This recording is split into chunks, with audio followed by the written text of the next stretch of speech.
ಹಾ ಮೇಡಮ್ ನಮಸ್ಕಾರ. ಇದು ನಮಸ್ಕಾರ. ಡಾಕ್ಟರ್ ನಾಗಭೂಷಣ ಅಂತ ಹೇಳಿ. ಹ್ಞೂನ್ರಿ ಹ್ಞೂನ್ರಿ ಸರ್ ಹೇಳ್ರಿ. ಹಿರೇಮೆಟ್ರು ನಾವೆಲ್ಲರೂ ಸ್ನೇಹಿತರು. ಹ್ಞೂನ್ರಿ ಹೇಳ್ರಿ ಸರ್. ಈಗ ಬಹುಶಃ ನಿಮಗೆ ಗಮನಕ್ಕೆ ಬಂದಿರುತ್ತೆ, ಬಹುಶಃ ನಮ್ಮ ಕೃಷಿ ಯುವಕರಿಗೆ ಹ್ಞೂನ್ರಿ ಹೆಣ್ಣು ಸಿಗ್ತಕ್ಕಂತ ಒಂದು ಏನು ಕಷ್ಟ ನಿಮಗೆ ಬಹುಶಃ ಗೊತ್ತಾಗಿರುತ್ತೆ. ಬಹಳಷ್ಟು ಹೌದೌದ್ರಿ. ಮಂದಿ ಹೇಳ್ರಿ ನಾವು ನೋಡಾತೀವಿ ಆಲ್ಮೋಸ್ಟ್ ಇಲ್ಲಿ ಯುವಕರಿಗೆ ಹೆಣ್ಣರಿ ಅಂದ್ರೆ ರೈತರಿಗೆ ಮೊದ್ಲು ಹೆಣ್ಣ ಕೊಡಾಕ ರೆಡಿ ಇಲ್ಲ. ಎಲ್ಲಾರ್ಗಿ ಸಾಫ್ಟ್ವೇರ್ ಬೇಕು, ಇವ್ರ ಬೇಕು ಅಂತ ನಿಂದಿರ್ತಾರ. ಆದ್ರೆ ನಮ್ ರೈತರಿಗೆ ಯಾರು ಕೊಡೋರ್ರಿ ಮೇನ್ ಅಂದ್ರ. ಮತ್ತೆ ಇದಕ್ಕೆ ಸಮಸ್ಯೆ ಮತ್ತೆ ಏನ್ ಹೇಳ್ತೀರಿ ತಾವು? ಇಲ್ರಿ ಇದು ತಪ್ಪು. ನಾನು ಅದನ್ನೇ ಹೇಳಿದೆ, ನಮ್ ಈ ಸಾಫ್ಟ್ವೇರ್ ಕಿಂತ ಹೆಚ್ಚಿಗೆ ಗಳಿಸೋರ್ ಅಂದ್ರ ರೈತರೇ. ಆದ್ರ ಅವ್ರಿಗೆ ಇದನ್ ಸಿಗುವತ್ತಂದ್ರ ಮೇನ್ ಅವ್ರ ದುಡ್ದಾಗ ನಮ್ಗ್ ಊಟ ಬರುದು ಮೇನ್ ಅಂದ್ರ ಅನ್ನ ಹೌದು ಕರೆ ಅಂತವ್ರಿಗೆ ಫೆಸಿಲಿಟಿ ಇಲ್ಲ ಅಂತ ಅನ್ಸಾತದ. ನಮ್ಮಲ್ಲಿ ನೋಡ್ರಿ ಸರ್ ಕನ್ಯಾ ಇಲ್ಲ ರೀ. ಓಕೆ. ಆಮೇಲೆ ಎಲ್ಲಾರ ಒಂದೇಳಕ್ ನಮ್ ನಜರ್ನ್ಯಾಗ ಆತು ನಮ್ ಫ್ಯಾಮಿಲಿ ಒಳಗೆ ಎಲ್ಲಾರ ಇದ್ದು ಅಂದ್ರೆ ನಿಮ್ಗೆ ತಿಳಿಸ್ತೀನಿ ನಾನು. ತಿಳಿಸಿ. ಅಲ್ಲ ಬೇರೆ ಏನಾದ್ರು ಈಗ ಏನಾದ್ರು ನೀವ್ ಹೇಳಿದ್ರಿ ಅಲ್ಲಿ ಕೇವಲ ಈಗ SLC ಓದ್ತಕ್ಕಂತ ಅಂದ್ರೆ ನಮ್ಮಲ್ಲಿ ಈಗ ಎಷ್ಟೈತ್ರಿ, SSLC ತಕ ಅಷ್ಟೇ ರೀ. ಒಂದೊಂದ್ ಏನಿರ್ತೈತ್ರಿ, ಆರ್ಫನ್ ಇದ್ದಾಗ ಯಾರು ಇರುದೇ ಇಲ್ಲಲ್ಲ, ಇಲ್ಲೇ ಬೆಳೆದಾಗ ಅವಾಗ ಅವ್ರಿಗೆ ಮದ್ವಿ ಮಾಡ್ಕೋತಾನಂದ್ರ ನಾವ್ ಇಲ್ಲಿ ಮದ್ವಿ ಮಾಡ್ಕೊಡ್ತೀವ್ರಿ ಅವ್ರನ್ನೆಲ್ಲ. ಹಂಗಾಗಿ ಅವ್ರು ಇಲ್ಲಿ ನಮ್ಮಲ್ಲಿ ಮ್ಯಾರೇಜು ಆಗ್ಯದರಿ. ಹುಡುಗಿಯರ್ನ ಮ್ಯಾರೇಜ್ ಮಾಡ್ಯದ. 20 ಮ್ಯಾರೇಜ್ ಆಗ್ಯಾವ್ರಿ ಇಲ್ಲಿ. ನೀವು ಮಾಡಿದೀರಾ?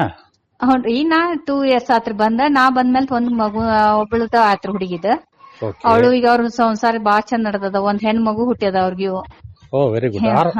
ಅವ್ರ ಆರ್ಫನ್ ಅವರು ತಂದೆ ತಾಯಿ ಯಾರು ಇರಲ್ಲ? ಆರ್ಫನ್ ರೀ, ಅದು ಆರ್ಫನ್ ರೀ. ಅಂದ್ರೆ ನೀವು ಯಾವ ತರ ಮಕ್ಕಳ ಒಪ್ಪಿಗೆ ನೋಡ್ಬಿಟ್ಟು ನೀವು ಯಾರು ಬೇಕು ಒಪ್ಪಿಗೆ ರೀ, ಅವ್ರು ಒಪ್ಪಿಗೆ ಪಡೆದ. ಈಗ 18 ಮುಗಿದ್ಮೇಲೆ 19 ಸ್ಟಾರ್ಟ್ ಆಕದಲ್ರಿ. 19 ಅವ್ರಿಗೆ ಏನ್ರಿ ನೀವ್ ಅವ್ರ ಕಲಿತಾನಂದ್ರ ಮುಂದೆ ನಾವ್ ಕಲಿಸ್ತೀವಿ. ಏನ್ ಎಜುಕೇಶನ್ ಫುಲ್ ರೀ.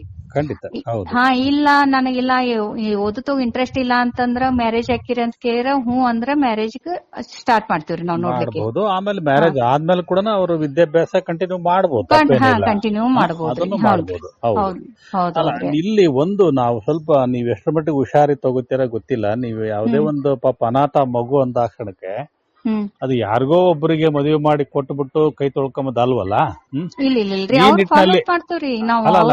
ಅದಕ್ಕಿಂತ ಮೊದಲು ನೀವು ಹೇಗೆ ಆಯ್ಕೆ ಮಾಡ್ತೀರಿ? ಹುಡುಗನನ್ನ ಹೇಗೆ ಆಯ್ಕೆ ಮಾಡ್ತೀರಿ? ಈಗ ನೋಡ್ಲಿಕ್ ಬರ್ತಾರಲ್ಲ ನಮ್ದೇ ಹೀಗೆ ಸಂಪ್ರದಾಯ ಪ್ರಕಾರ ಇಲ್ಲಿ ನಮ್ಮಲ್ಲಿ ಹೆಂಗ್ ನೋಡಾಕ್ ಬರ್ತಾರಲ್ಲ ಹಂಗ್ ನೋಡಾಕ್ ಬರ್ತಾರ್ರಿ ಮಕ್ಕಳನ್ನ. ಇಲ್ಲಿ ಎಲ್ಲಾ ಫುಲ್ ಫ್ಯಾಮಿಲಿ ಬರ್ತದರಿ, ಫುಲ್ ಫ್ಯಾಮಿಲಿ ರೀ. ಬೇಕಲ್ವಾ? ರೀ ಇಲ್ಲಿ ನಮ್ ಟ್ರಸ್ಟಿ ಅದ್ ನೋಡಿದ್ಮೇಲೆ ಪಸಂದ್ ಆತಂದ್ರೆ ನಾವ್ CWC ತಿಳಿಸ್ತೇವಿ. ಅಂದ್ರ ಮಕ್ಕಳ ಕಲ್ಯಾಣ ಇಲಾಖೆಗ್ರಿ. ಅವ್ರು ಎಲ್ಲಾ ಮನಿ ಎನ್ಕ್ವೈರಿ ಮಾಡ್ತಾರ. ಖಂಡಿತ. ಅವ್ರ ಈಗ ನಾವ್ ಹೋಗಿ ಮನಿತನ ಹೆಂಗ್ ನೋಡ್ತಲ್ಲ, ಅವ್ರ ಗಂಡ ಮನಿ ಹೆಂಗೈತಿ ಅವ್ರು ಎಲ್ಲಾ ನಾವ್ ಹೋಗಿ ನೋಡುದು, ಆಜು ಬಾಜು ಕೇಳ್ತಾರ. ಹುಡುಗಿ ಚಲೋ ಐತಿಲೋ ಎಲ್ಲಾ ನೋಡ್ತಾರ. ನೋಡಿದ್ಮೇಲೆ ಆ ಹುಡುಗ ಸರಿ ಐತಿ, ಫ್ಯಾಮಿಲಿ ಸರಿ ಐತಿ ಅಂದಾಗ ನಾವ್ ಹುಡುಗಿ ಕೊಡಾಕ್ ರೆಡಿ. ಇಲ್ಲಾಂದ್ರೆ ನಾವ್ ಇಲ್ಲ. ಗೋರ್ಮೆಂಟ್ ಮಕ್ಳ ಹಾಕವ್ರಿ ಇವೆಲ್ಲ. ಹೌದೌದು, ಬಹಳ ಕಷ್ಟ ಅಲ್ವಾ? ಯಾಕಂದ್ರೆ ಮಕ್ಕಳನ್ನ ಆಮೇಲೆ ತಿರ್ಗ ಬಹಳ ಕಡೆ ರಿಪೋರ್ಟ್ ಕೂಡ ಬಂದಿದಾವೆ. ಈ ತರ ಮದುವೆ ಆದ್ಮೇಲೆ ಅದೇನೋ ಫ್ಯಾಮಿಲಿನಲ್ಲಿ ಡಿಸ್ಪ್ಯೂಟ್ ಬಂದು ಅವ್ರಿಗೆ ವಿರಸ ಬಂದು ಬಹಳ ಮಂದಿ ತೊಂದರೆ ಪಟ್ಟದ್ರ ಅನ್ನೋದು ನಮಗೆ ವಿಷಯ ಗೊತ್ತಾಯ್ತು. ಆ ಕಾರಣಕ್ಕಾಗಿನೇ ನಾನು ಕೇಳಿದೆ ಮೇಡಮ್. ಇಲ್ರಿ ಇಲ್ಲಿ ನಮ್ಮಲ್ಲಿ ಆಗಿದ್ದು ಯಾವ್ರಿ ಹುಡುಗಿಯರ ಹೊಳ್ಳಿ ವಾಪಸ್ಸು ಬಂದಿಲ್ಲ. ಅವ್ರ ತಮ್ಮನೆ ಬಾಳ ಚಂದಂಗೆ ಇರ್ತಾರ. ಫಾಲೋ ಅಪ್ ಮಾಡ್ತೀರಿ ನೀವಲ್ವಾ? ಅವ್ರ ಎಲ್ಲಾ ಪ್ರತಿಯೊಂದು ಹಬ್ಬಕ್ಕಾತು, ಅವ್ರ ಪ್ರೆಗ್ನೆಂಟ್ ಇದ್ದಾಗ ಕುಪ್ಸಕ್ ಕರ್ಕೊಂಡ್ ಬರುದು, ಶ್ರೀಮಂತ್ ಮಾಡ್ತೀವಿ, ಎಲ್ಲಾ ಮಾಡ್ತೀವ್ರಿ ಅವ್ರದ್ದೆಲ್ಲ.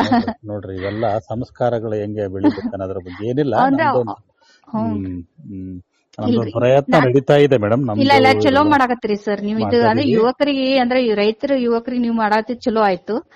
ನಮ್ ಕಡೆ ಇಲ್ಲಿ ಎಲ್ಲಾರ ಇದ್ರ ಮತ್ ನಾನ್ ನಿಮ್ಗೆ ತಿಳಿಸ್ತೀನಿ. ಫೋನ್ ನಂಬರ್ ಇಸ್ಕೊಂಡೇನಿ, ತಿಳಿಸಿ. ಆಮೇಲೆ ನೀವೇನು ಹೇಳ್ತೀರ ಅದೇ ಇದ್ರಲ್ಲೇ ನಾವು ಮಾಡೋಣ. ಬಹುಶಃ ನೀವು ರಿಜಿಸ್ಟರ್ ಮ್ಯಾರೇಜ್ ಕೂಡ ಮಾಡ್ತೀರಿ ಅನ್ಸುತ್ತಲ್ವಾ? ರಿಜಿಸ್ಟರ್ ಮ್ಯಾರೇಜ್ ನನಗೆ ಅಷ್ಟು ಐಡಿಯಾ ಇಲ್ರಿ ಸರ್. ಸಂಪ್ರದಾಯವಾಗಿ ಮಾಡೇ ಮಾಡ್ತೀವಿ. ರಿಜಿಸ್ಟ್ರೇಷನ್ ಮ್ಯಾರೇಜ್ ಮಾಡಬೇಕಲ್ರಿ, ಭದ್ರತೆ ಇರುತ್ತಲ್ವಾ? ಹ್ಞೂನ್ರಿ, ಹೌದೌದ್ರಿ, ಅದು ಕಂಪಲ್ಸರಿ ಆಗಬೇಕ್ರಿ ಸರ್. ಹಾಗಾಗಿ ಈಗ ನಾವು ಕೆಲವೊಂದು ಈ ತರ ಮಹಿಳಾ ಆಶ್ರಮಗಳನ್ನ ನಾವು ಕಾಂಟ್ಯಾಕ್ಟ್ ಮಾಡ್ತಾ ಇದೀವಿ. ಹಾಗಾಗಿ ಹಿರೇಮಠ್ರ ಅವರು ನಿಮ್ ಬಗ್ಗೆ ಹೇಳಿದ್ರು. ಆ ಕಾರಣಕ್ಕಾಗಿನೇ ನಾವೊಂದು ನಿಮ್ ಜೊತೆಗೆ ನಾವು ಒಡನಾಟ ಇಟ್ಕೊಂಡಿರ್ತೀವಿ ಮೇಡಮ್, ಖಂಡಿತವಾಗ್ಲೂ ಏನಾದ್ರೂ ಸಾಧ್ಯವಾದ್ರೆ. ಯಾಕಂದ್ರೆ ಬಹಳಷ್ಟು ಮಂದಿ ಏನಾಗಿದೆ ನಮ್ಮ ಯುವಕರಲ್ಲಿ, ನಾವು ಜಾತಿ ನೋಡಲ್ಲ, ಏನೋ ನೋಡಲ್ಲ ಸರ್. ನಾವು ಭದ್ರವಾದ ನಾವು ಒಂದು ಜೀವನವನ್ನ ನಾವು ಕಟ್ಟಿಕೊಂಡಿದೀವಿ, ನಾವು ಬಾಳ್ಬಲ್ವಿ. ನಾವು ಕಟ್ಕೊಂಡು ಹೋದಂತ ಒಂದು ಹೆಣ್ಮಗಳನ್ನ ನಮ್ಮ ಮಗಳಂತೆ ನಾವು ನೋಡ್ಕೋತೀವಿ ಅಂತ ಹೇಳ್ಬಿಟ್ಟು ಇಡೀ ಫ್ಯಾಮಿಲಿ ಮೆಂಬರ್ಸ್ ಕೂಡ ಹೇಳುವಂತ ಫ್ಯಾಮಿಲಿಗಳು ನಮ್ಮಲ್ಲಿ ಇದಾವೆ. ಹೌದೌದ್ರಿ. ಅಂತವ್ರಿಗೆ ನಾವು ಕೊಟ್ಟು, ಯಾಕಂದ್ರೆ ನಾವು ಅವ್ರನ್ನ 3-4 ವರ್ಷದಿಂದ ಬಲ್ಲಿವ ಅವ್ರನ್ನ ಆಕ್ಚುಲಿ ಆ ಯುವಕರನ್ನ ನೋಡಿರ್ತೀವಿ ನಾವು. ಅವ್ರ ಸಂಸ್ಕಾರ ಗೊತ್ತು, ಆಮೇಲೆ ಅವ್ರ ನಡೆ ಒಳೆಗಳು ಗೊತ್ತು, ಅವರ ಒಂದು ಕೃಷಿಯಲ್ಲಿ ನಡೆದಂತ ಒಂದು ಭದ್ರತೆ ಕೂಡ ಗೊತ್ತು. ಆ ಕಾರಣದಿಂದ ಕೆಲವು ಮಂದಿಗೆ, ಎಲ್ರಿಗೂ ಅಲ್ಲ, ಕೆಲವು ಮಂದಿ ಜಾತಿ ನೋಡ್ತಾರೆ, ಅಂತರಿಗೆ ನಾವು ಯಾರಿಗೂ ಒತ್ತಾಯ ಮಾಡೋದ್ ಬೇಡ. ಯಾರಿಗೆ ಇದೆಲ್ಲ ಮೀರಿ ನಾನು ಮದುವೆಯಾಗಿ ನಾನು ಜೀವನ ಕಟ್ಕೋತೀನಿ ಅನ್ನೋರಿಗಾಗಿ ಈ ತರ ಒಂದು ಹುಡುಕಾಟ ನಡೆದಿದೆ ಮೇಡಮ್. ಆ ನಿಟ್ಟಿನಲ್ಲಿ ಈಗ ಖಂಡಿತವಾಗ್ಲೂ ದಯವಿಟ್ಟು ತಮಗೇನಾದ್ರೂ ಈ ತರ ಇದ್ರೆ ತಾವು ಅವರಿಗೆ ಮಂಜುನಾಥ್ ಹಿರೇಮಠ ಅವರಿಗೆ ಹೇಳಿದ್ರು ಸಾಕು, ಅಥವಾ ನಮ್ ಗಮನಕ್ಕೂ ಇದೆ ನನ್ನ ನಂಬರ್ ಮೇಡಮ್, ಪ್ಲೀಸ್ ತಿಳಿಸ್ಕೊಡಿ. ಇದೆಲ್ಲ ಸಮಸ್ಯೆಗಳು ಒಂದೇ ದಿವಸದಲ್ಲಿ ಬಗೆಹರಿಯಲ್ಲ. ಬಟ್ ಪ್ರಯತ್ನ ಅಂತ ಮಾಡ್ತಾ ಇರ್ಬೇಕಲ್ವಾ, ಆ ಕಾರಣಕ್ಕಾಗಿನೇ ಒಂದು ಪ್ರಯತ್ನ ನಡೀತಾ ಇದೆ ಮೇಡಮ್. ಹಾಗಾಗಿ ತಮ್ಮನ್ನು ಮಾತಾಡಿಸ್ತೆ. ಧನ್ಯವಾದ ಮೇಡಮ್. ಧನ್ಯವಾದ. ಓಕೆ ಸರ್, ನಮಸ್ಕಾರ. ನಮಸ್ಕಾರ ಮೇಡಮ್. ನಮಸ್ಕಾರ. ಓಕೆ.